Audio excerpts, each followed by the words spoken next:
Has there been a time when you asked God, why is this happening? I think we all have, right? Welcome to the Parable Podcast. I'm your host, Danielle Zapchenk, and right now you are going to meet worship leader Allie Curry share about how she and her husband relied on others through a really difficult season. We really learned how to rely on our community through that time. We are people that were created with needs. We were created to be in community. We were never meant to be alone. And in a world and in a society where, being independent and the individual is power, it's really difficult when you're in a season of life where I need my brothers and sisters in Christ. I need you guys. Here's my conversation with Allie Curry.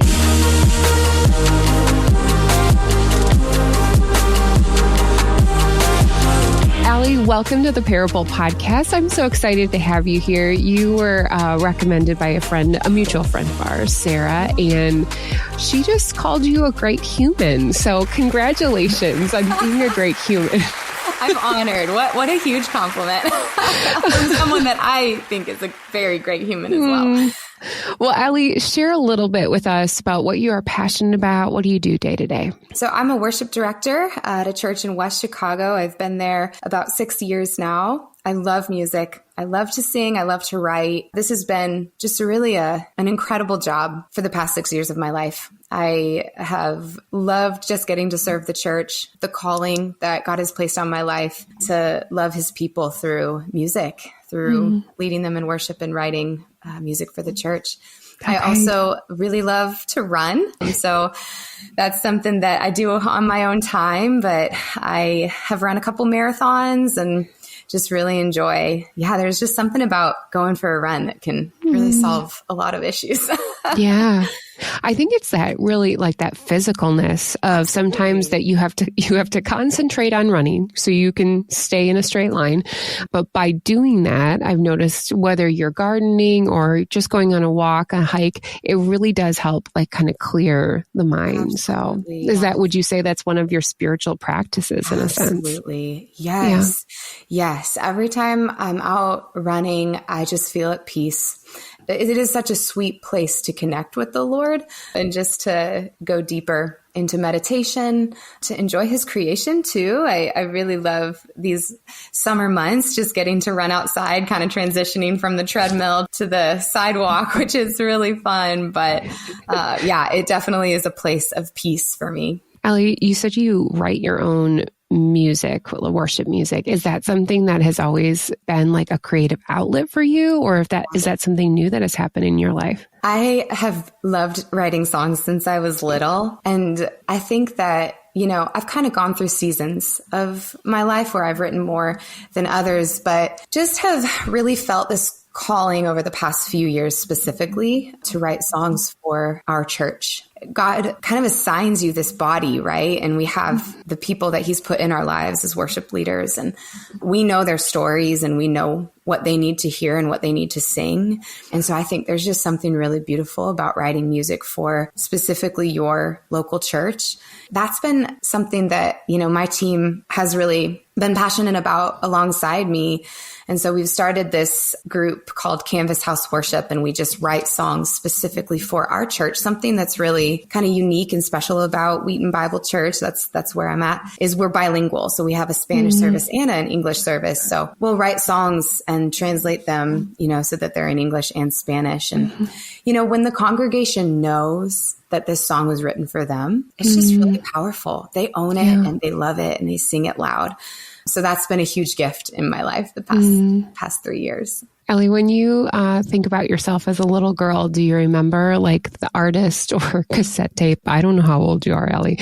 Maybe CD that you remember like purchasing, which is like a big deal. Yeah. Oh, it was a cassette tape. I'm 30. So I remember we had Point of Grace and Avalon on tape. Do you remember that? I do. Yes. So definitely remember. So my first concert was Avalon, and do you remember Nicole Nordman? Yes. I will remember Nicole Nordman forever because the woman next to me when I was working at a radio station once, her phone ringer, it was, I know my Redeemer. And it would just, she had it on volume 10 like every day. And she was in sales. So her phone rang so many times a day. So I do know that Nicole Nordman and that song very well. Oh my gosh. Okay. So Allie, tell us a little bit about, you as a little girl. Were you a performer? Were you pretty shy, or would you like show up to your parents in the playroom and be like, listen to me sing? Yeah, I definitely had a little bit of nerves every time I'd get up to perform. It's so funny to think back. So I started on piano. That was my first instrument, even before I would start to sing. And I remember I would go up after church and we had I went to a really small church. We had like a little keyboard up front. And so after services, I would go up and I'd play whatever song I was learning at the time. And the worship pastor at our church heard me playing one time and he said, I'm going to have you play the pre-service music. So didn't throw me into the, during the service playing in front of everyone, but he wanted to get me started. But what was funny is the song that I was learning that week was Tale as Old as Time from Beauty and the Beast. But he didn't care, it was pre-service music and he just wanted to get me up there and start getting used to playing in church. And so I started playing pre-service music and I'd bring whatever piece that I had learned that week. And that eventually over time transferred into me leading worship at this church and playing piano and starting to get a little bit more brave and sing. And then I picked up guitar. And I think what's so cool about that story is I was given a chance before I had a lot to bring. He saw something in me, this worship director, he saw something in me. And it's really incredible to see that, he took a risk on me. I think anytime we want to involve children in our services, it's risky, but who knows where that's going to lead. I immediately just had a heart for leading and singing in church. And it's stuck with me ever since. That is a beautiful opportunity to go back and look at our lives and see those people who took a chance on us, or it might be in just such a small way even. Has there been an opportunity for you to include that into your worship ministry now that you're able to bring people in, or even maybe, they're full adults now, but they just don't see that within themselves? That's such a great question.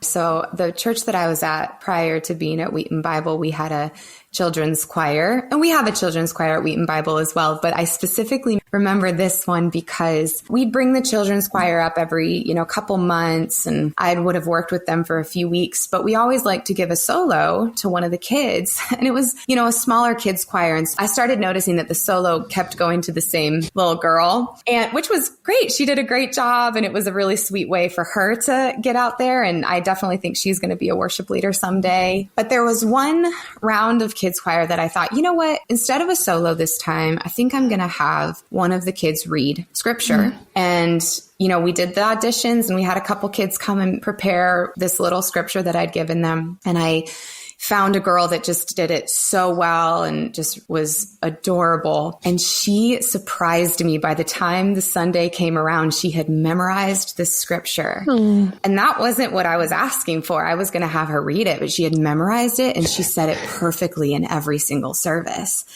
And every time we do that, we're opening up an opportunity for them to either succeed or fail. And then it's kind of our job to guide them through that as leaders, right? And to show them hey, it's okay if you mess up. It's okay, but it has to be okay. And I think sometimes we get so picky about, everything needs to be perfect and everything needs to go well. We need to be able to control. And as soon as you put kids into the mix, you lose that control. And so when they do succeed, it's so beautiful. And when maybe they don't do as well as they could or wanted to, then that's such an awesome opportunity to encourage them and give them another chance. So I love when kids take part in our worship services. There was a church I attended back in college, and every Sunday it was the little kids, like the itty bitty guys. Their job was to take the offering. And so they knew coming to church every Sunday, they had a job and they had a role in the service, not just to sit there, not just to go to Sunday school. They weren't a distraction. They were a part of church and they were a part of the body. And so I just think that's really powerful to incorporate the kids in our services. Absolutely. Allie, would you say that your your idea of worship has changed over the course of your life? Yeah,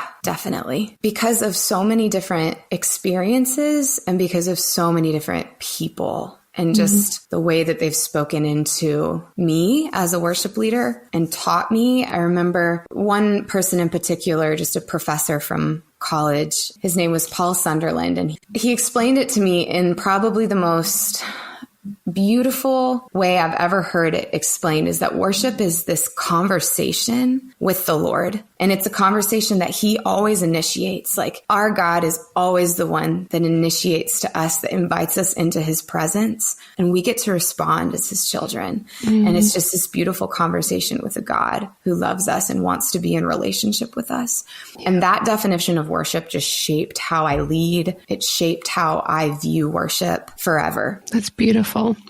Gosh, I love it that we have people like Paul that help us shape just like so many ideas in our world. You know, as we grow older and even as we age as adults, you know, we're still learning, we're still understanding. Yeah. I just had a conversation with our family, and I was even reflecting back of my position on certain ideas has shifted just over the course of 15 years. So I'm grateful for thought leaders who help us decipher, you know, like what is this? What is worship about? What is God about? Because it's hard to really just put God in a box, right? There's so many things. He's multifaceted. Yeah. So Allie, this whole podcast, it is about stories. It is about learning how God has taught us something over the course of our life. And I know we have so many, but I'd love for you to share one of yours with us today. So the story that I want to tell is a pretty fresh story in my life. It happened about a year and a half ago. So I'm married. I've been married for about 5.5 years now to another musician. We actually do ministry together. So he is in my band at church. He works at the church with me, and I love that. I love being in a marriage where we get to do what we love together and just side by side. But this was a season of our life together where my husband's name is Adam. So Adam is an incredible musician. And from the very beginning and from the day that I met him, I knew that he was set apart to do something pretty remarkable in music. But we were in a really difficult season where a lot of opportunity had fallen through for him. And you know, we were kind of contemplating, like, do we need to move to Nashville? Do we need to make a big change? Because he was really struggling in his career. And as a wife, I was really struggling watching him struggle. And so I will never forget, you know, he was making frequent trips to Nashville, and I was kind of staying, you know, in Chicago. And he came home from one of his trips and he said, you know, I think I need to move to Nashville for a little bit. I don't think anything's going to happen if I stay here. But it was a really difficult situation because my job was here. You know, our family, actually, we don't have family here, but our church family, which has become our family, our community is here.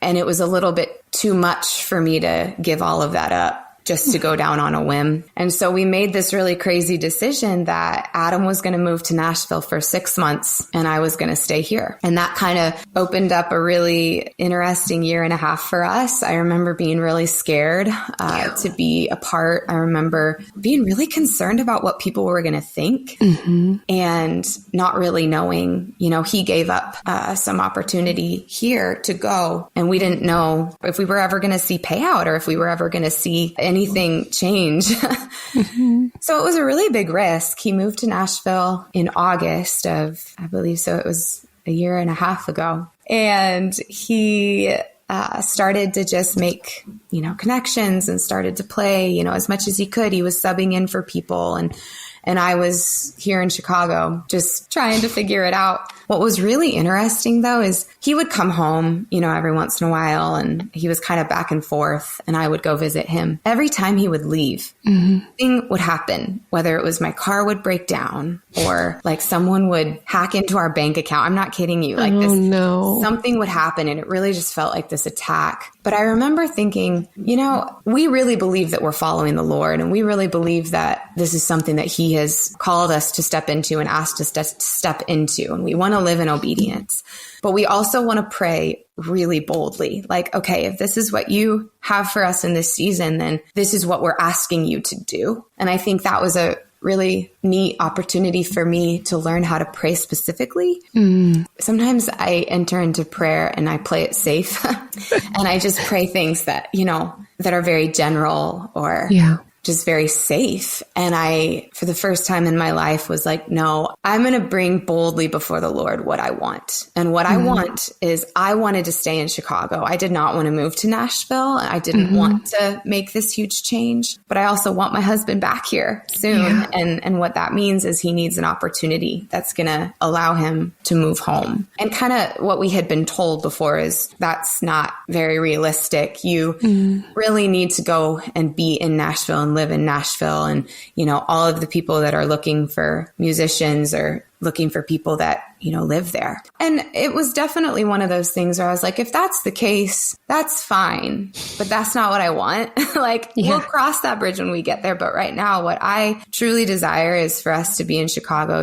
I feel very, very called to specifically where we live right now, which is Oak Park, our neighbors. Like God had just been really opening up opportunity for us to really love and serve our neighbors and share just the light of Christ with them. And I wasn't ready to leave that. I actually didn't think that it was time to leave that yet. And so there was just this really huge pull in my heart, not just to stay here because of our church and our community, but also because I really felt called to our neighbors in this time of life. And so all of that to say, I started being very blunt with the Lord in my requests, like, please open up opportunity for Adam so that he can move home. And I knew that that was a lot to ask. I don't think I would have resented him had the answer been no, but that didn't mean that I wasn't going to just be very clear in what I wanted. And so what was really interesting is the 6 months in Nashville, kind of came to an end. Towards the end of it, we thought this opportunity had come up that allowed Adam to move home. And so he did move home. And then that opportunity fell through. And that kind of launched us into one of the hardest summers I think I've ever been through, where he now had no job. He was back home. We were kind of thinking, like, what was the point of that 6 months? We just spent all this time apart and now we have nothing, to show for it. What do we do? Do we need to just get up and move? And then on top of all of this, like, inner turmoil and stress and discord, we also just started getting attacked on all sides. So a little story within a story, our month of June, we can laugh about it now, but man, so the first week of June, someone stole the catalytic converter out of my car. Oh, okay. Which was, it happens. It happens. I had a friend that happened to a couple times. Like, it wasn't anything out of the ordinary, but what ended up happening after that. So I had to send my car into the shop. And so now we have one car, my husband's car, breaks down on the side of the road about a week later. We haven't seen it since. Like, it was done.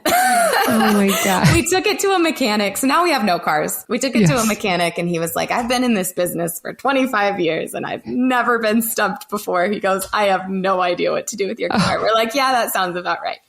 So that car gets donated. We have no cars. So I had to rent a car. My car was still getting repaired and someone hotwired my rental car. We're still in June. This is like the third week of June. Someone hotwires my rental car. Well, attempted to hotwire it. It was not successful, but it definitely wasn't drivable after that. So I go back and get another rental car. And we were also borrowing a car. We call it the month of the cars.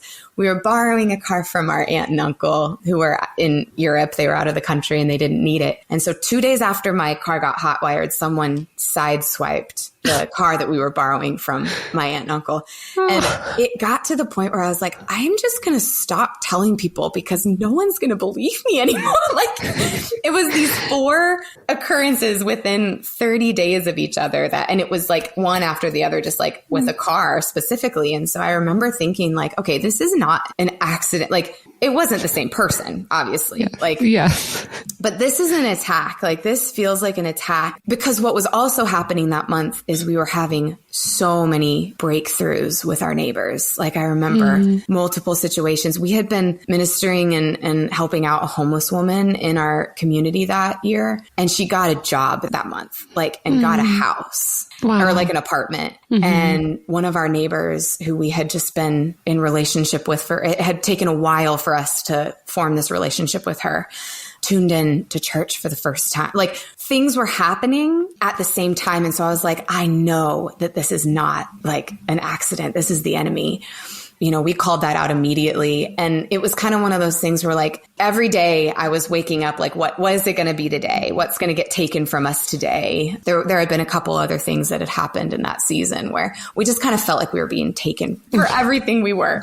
And, you know, it was just like, how long can we do this? How long before the Lord intervenes can we do this? And I will never forget, it was July of that summer and my husband got a call. And I think it's so interesting that we were in such a desperate place because I don't think he would have said yes to this if we had not been so desperate. But he got a call from a friend that he had met down in Nashville the year before. It was like, hey, this opportunity opened up and they're looking for someone to join this band and go on tour this year. And you know, my husband's mostly a guitar player. This was for like an auxiliary player where he had to learn the mandolin and he had to have some knowledge of keys and banjo and all of these different instruments that he's like, I mean, I've dabbled, but like, I don't know. But we were just so desperate at that time of like, we need something that he said yes. And he had never heard of this guy before, like just kind of went out on a whim and went and auditioned and he got the job. And it was just one of those things where immediately like it turned around. But what was so wild about that job is he's able to stay in Chicago and still go out with this artist. And so he's actually on tour right now.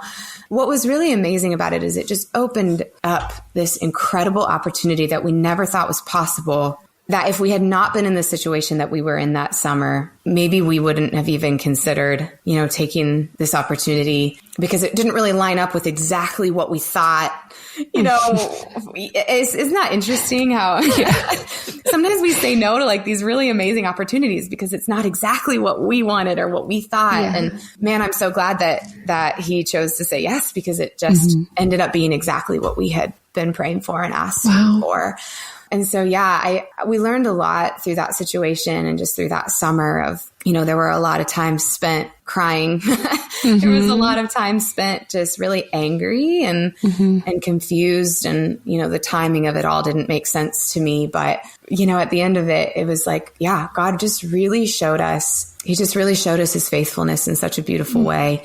He showed us how to just be very bold in our prayers. He showed me how to just love my husband through a really, really difficult time. I think we kind of came to this decision in the summer where, you know, when tension gets so high and you just levels of stress, you just start to really take it out on each other. And we called that out immediately. And we're like, you know, we will lose everything before we lose our marriage. Like we will lose everything. And from that point on, we really just chose to lean in to each other and lean into that bond, that the gift that marriage is. And, you know, you're not alone and we get to carry this burden together and walk through this together. And that was just like a really beautiful lesson to learn together. But I would also say that we really learned how to rely on our community through that time.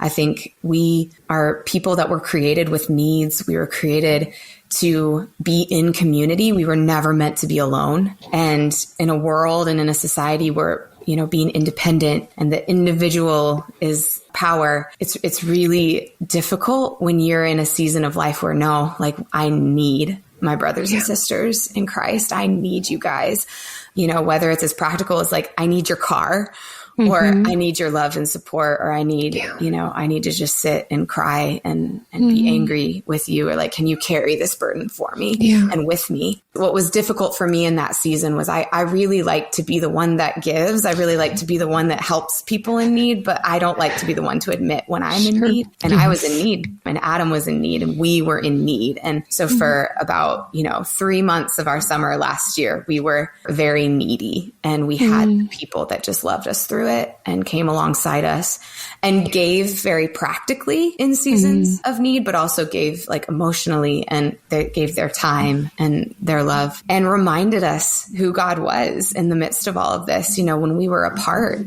that was hard. I needed people to remind me, like, you know, this is who God is. He is faithful. He is good, and he loves you, and he's with you, you know. And then when we were honestly kind of living in fear after all of the car issues had happened and kind of thinking like, what's next? What's happening next? Because I should also say on top of all this, like there was a big financial burden. You know, when Adam had moved to Nashville, he gave up his job here. And when he came back, it wasn't available. Like we needed him to find a job. And so on top of, you know, all of the emotional stress, there was also this financial burden.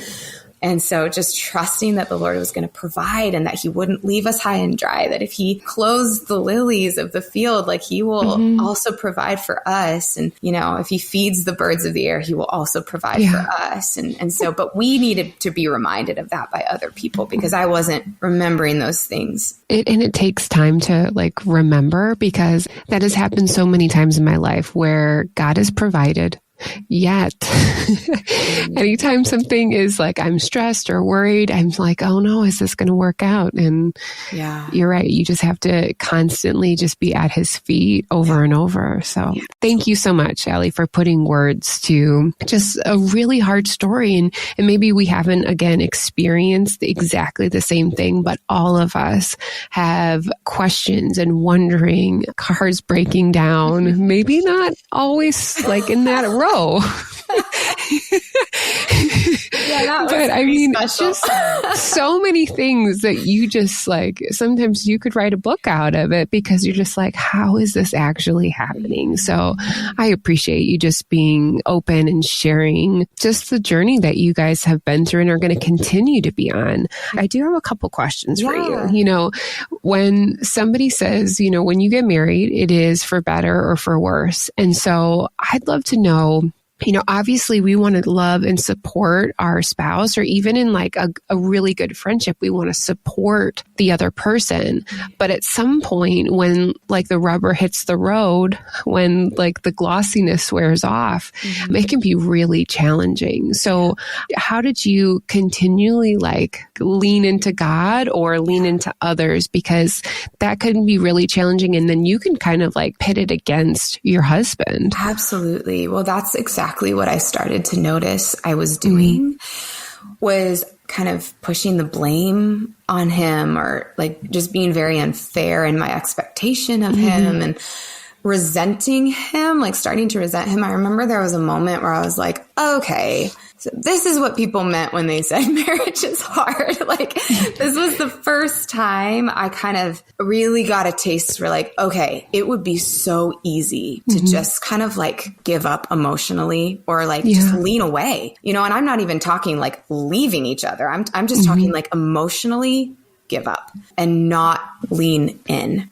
And so that was something that, to be completely honest, did not change until we called it out and we verbalized it. It was a very specific day after a very specific conversation where I had said something very hurtful and had to apologize. You know, it was said out of emotion. It was a reaction. And thankfully, in marriage, we have the chance to apologize and forgive each other. If that wasn't the case, like, that would be really, really sad, because not only did I have to humble myself and say that was wrong, I'm sorry, but like he had to humble himself and forgive me. And we had to move on from that. And so I just remember this very specific situation where we called it out and we verbalized like, this is not going to happen. We are choosing in this moment to commit to each other that no matter what happens, we're going to lean in, we're going to support each other, we're going to love each other through this. And that was just a really conscious choice. But if we hadn't have called it out and made that conscious choice, I just think it would have been so easy to just start to really grow apart and drift apart. I think the times that we like just let it simmer within our head and it just becomes so ingrained and then it goes into our hearts and souls. And so whether that's with my husband or my kids or whatever, even when we feel like, I don't know if this is big enough to share, what you said, to really verbalize that, because then it's out in the open and then we can talk about that and you can say, well, that's not how I thought about it. So that is a huge, I think, for any relationship, just verbalization, super important. Yeah. You said at the beginning of your story, you said you were concerned about what other people thought about how you guys were choosing to move forward in this certain season of your life. I think everyone thinks like that. We're like, we get very concerned of like, do they think that we're doing something wrong? How did you navigate that? That's a really good question. If you think of like really any Bible story, like I think of Noah and the ark, of like God's telling him, build this ark in the middle of dry land. And it just looked ridiculous. Like he looked so silly. Or just, God, a lot of times God just asks us to do something that's really odd. Like it's just very odd. Doesn't make sense. So yeah, hey, Adam, go to Nashville, but Allie, stay in Chicago. That's not normal. Like most people don't do that. Most people, married people, would not do that. And so there was just this like insecurity in myself of like, because it wasn't a conventional ask, like because we were choosing to do something different or odd, we were going to get a lot of judgment. And what's really interesting is I'm sure we did. Like, I'm sure that some people thought, oh, that's terrible. It's not going to be good for them or whatever. But you know who the people were that really affirmed us were the people that knew us best. And so when we started seeking wisdom and advice and started telling people around us, like, hey, this is what, we didn't just make the decision, just the two of us. We asked our community, like we asked our brothers and sisters. We chose, like we were intentional of who we chose to let speak in and like who we chose to like, hey, enter into this with us. What do you think? What do you see? But the people that we did enter into that space with were so encouraging because they knew our marriage was strong. They knew that we were going to be okay and they knew us. And so those are the people that we listened to. And those are the people that we really like allowed to come into that decision, which was encouraging and needed. We needed that affirmation. That's an important reminder because sometimes we can find people on Instagram or anyone who could, just a random person could comment. And for some reason, sometimes for myself, I'll take that random comment. Yeah. I'll think it over and I'm like, you know what? That person doesn't know anything about me. Yeah. So that's a good point because I think it's so easy for us to get like wrapped around that one idea when in the reality, there are those people who know us, who we can be safe around and they can affirm and discern like how God is leading you. So I think too, it's like if we allow the opinions and criticisms of others to affect what we do, it could lead to disobedience. Yeah. Oftentimes obeying the Lord and following the Lord, like I said, it looks weird and people criticize you and they're going to make fun of you or form their opinions. But you have to be so confident in the voice of the Lord in your life. And you have to be so confident in his calling and what he's telling you to do that you will obey even when people are pushing back, even when people are making fun, or even when people are forming their judgments of saying like, no, I'm going to follow and obey the Lord and, do what he's asked. That's hard. That's really hard. So in your favorite month of June, it's kind of humorous because you felt God wanted you to stay. And yet in the month of June, he took every form of transportation away from you. So you had to physically stay. That's so true. And you said that you're like, what was the point of this? And I think, after reflection, we can, like you said, you can laugh now. You and Adam can laugh about everything that happened. There is something about reflection and looking back at our own parable stories where we can say, oh, wow, like there was a point. But in that moment, it's easy for you to like kind of jump away from God, just saying like, I'm just like done. Were you ever angry at God in that moment? Because one, just so you know, I think it's totally okay to be angry with God. But I'd love to know, did you get to that point or did you like, you know what? I survived that moment. I was very angry. Yeah. I was very angry. And you know, what's cool is he could take it. That was okay. And he understood. I remember thinking like, I would never walk away from you. I would never leave you or, you know, reject your gospel, but I'm mad at you. Like, why?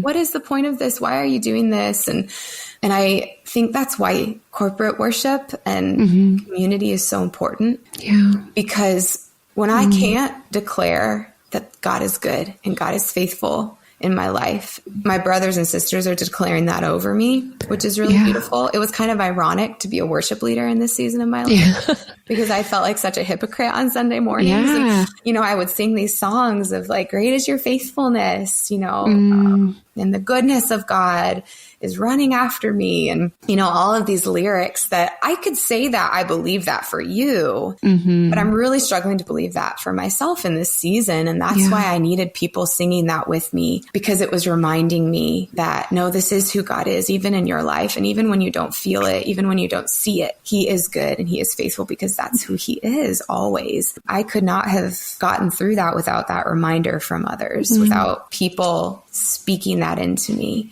And so it was definitely not, you know, it wasn't perfect. I didn't handle things perfectly. I didn't have perfect faith through it all. And so thank the Lord that even when we are faithless, he remains faithful. And even when we don't feel his faithfulness and when we don't see it, he's still faithful. But there was a season of healing, you know, even after he turned everything around, and he turned things around quite quickly. Like, I love this story because it's like a very quick, you know, we weren't in this season for years and years and years. Yeah. It was a really quick lesson, I think, that he just had for us. But when everything kind of, you know, quote unquote, got better, you know, we had a season of, okay, Lord, I'm still kind of mad at you. I'm still kind of frustrated and I'm still questioning some things. And again, he could take it, and he provided that season for me to heal and to just be restored and my faith to be strengthened again, which was beautiful.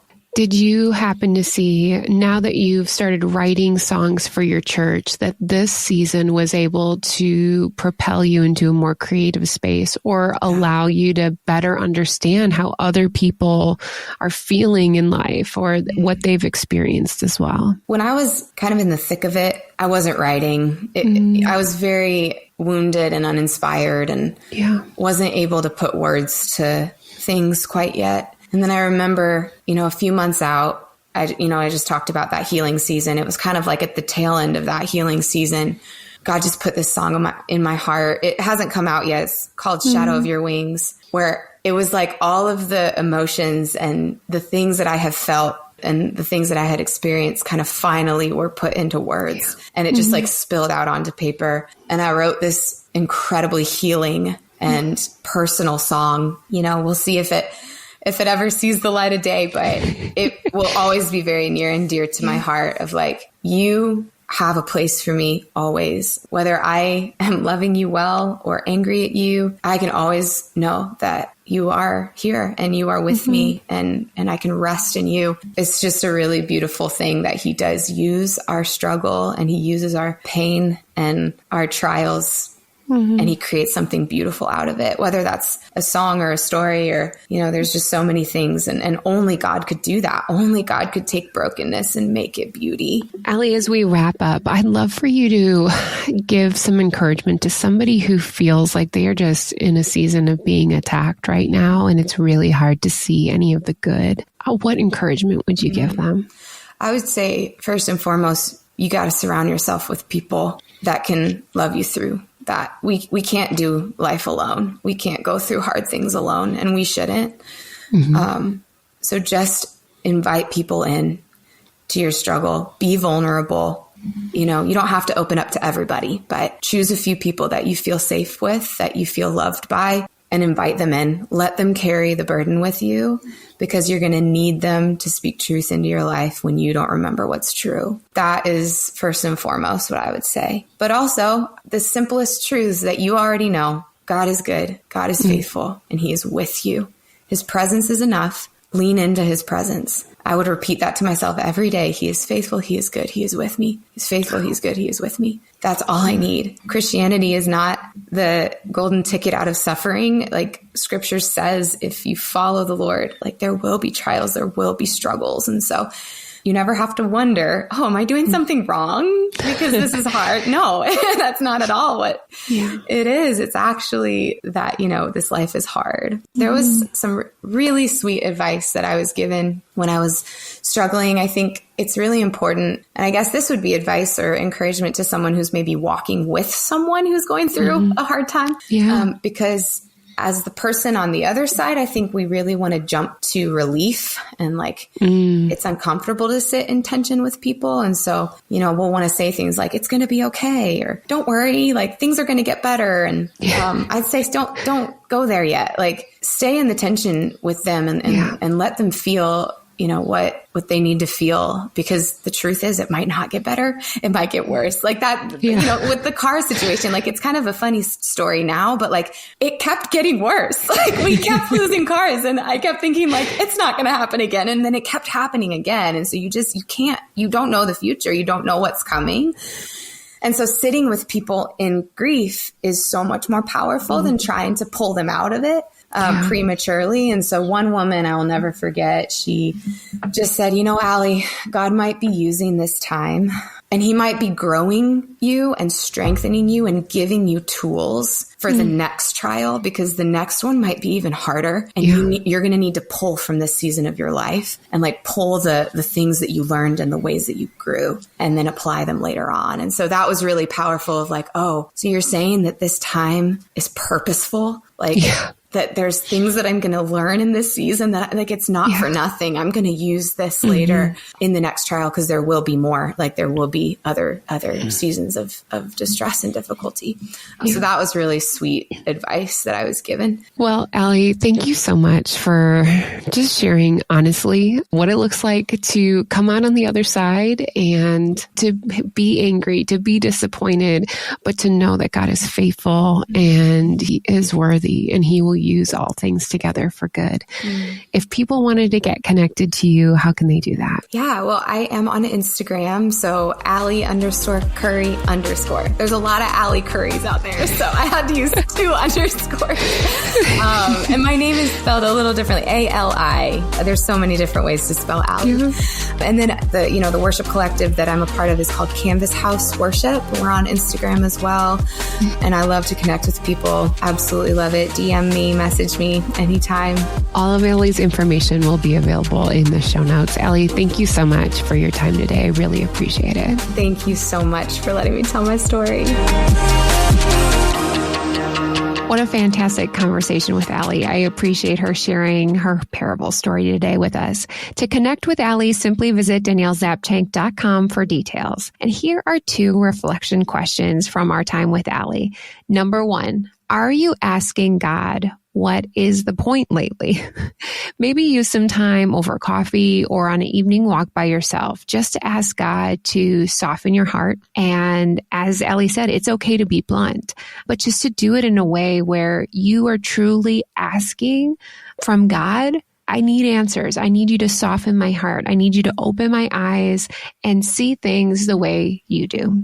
Number 2, what is one way you can schedule community with those you really care about in the next 2 weeks? I know sometimes this can be really hard if we don't put it into our schedule. And so having this time and space for community is so important. So put that on the calendar for yourself this week. One easy way you can support the Parable Podcast is simply by sharing it with a friend. If you could pass this episode along today, that really helps people find out about these amazing parable stories. Thank you to my technical producer of a husband, Eric, for his top-notch editing skills. That is going to do it for today. I am grateful that you took the time to spend it with me. Remember, your parable showcases how through all of life's accidents, his community is there to lift you up. We'll see you back again next week on the Parable Podcast.